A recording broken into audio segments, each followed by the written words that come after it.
9 bis. Maître Coulonges. C'est en construisant un accès à la voie ferrée que l'on découvrit l'abri de Cro-Magnon, en Dordogne. Il en est un peu de même pour les débuts de la préhistoire en vallée de la Lémance.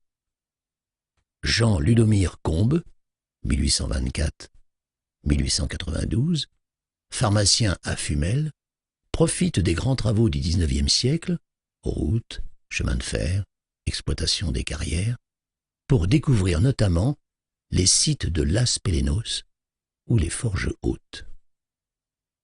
Dans la seconde moitié du XIXe siècle, l'abbé Landesque, curé à Fumel et grand marcheur, parcourt les champs, récolte des silex et découvre ainsi des sites de plein air. Sa collection de pierres sera présentée à Paris lors de l'exposition universelle de 1878. Au début du XXe siècle, c'est un jeune notaire qui reprend les fouilles de Jean Ludomir Combes. Il se nomme Laurent Coulonges. S'il n'est pas le seul à imaginer entre la fin du Paléolithique et le Néolithique une phase intermédiaire post-glaciaire que l'on va appeler le Mésolithique, Laurent Coulonges est le premier, après 5 années de fouilles dans le site martinais à Sauveterre-la-Lémance, à identifier clairement, par l'étude stratigraphique, entre les couches du Paléolithique supérieur et les couches du Néolithique, une couche intermédiaire de tout petits silex, une industrie à armature microlithique dominée par les triangles. Il donne à cette culture préhistorique le nom de sa commune, le Sauveterrien.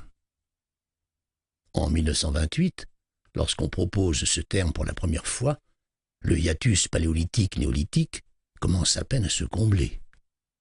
L'Asilien a déjà été identifié, mais les industries à microlithes géométriques sont encore indistinctement réunies sous l'appellation tardenoisien. Pour les industries à microlithes, on évoque à cette époque une origine africaine.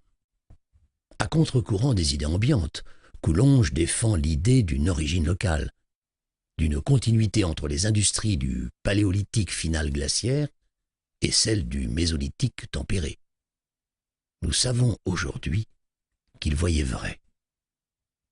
Laurent Coulonges est mort en 1981, mais beaucoup se souviennent de Maître Coulonges, qui ne ratait jamais une occasion pour aller voir un vieux caillou. Laurent Coulonges s'accompagnait de jeunes à qui il faisait partager ses réflexions, et ce n'est pas pour rien qu'aujourd'hui des Fumélois travaillent en préhistoire au Musée national des Hésies. La légende raconte que c'est en se piquant le bout des doigts avec des microlithes qu'il inventa le sauveterrien. Si vous voulez savoir si c'est vrai, et ce à quoi peut ressembler un microlithe, allez vite visiter le musée de Sauveterre.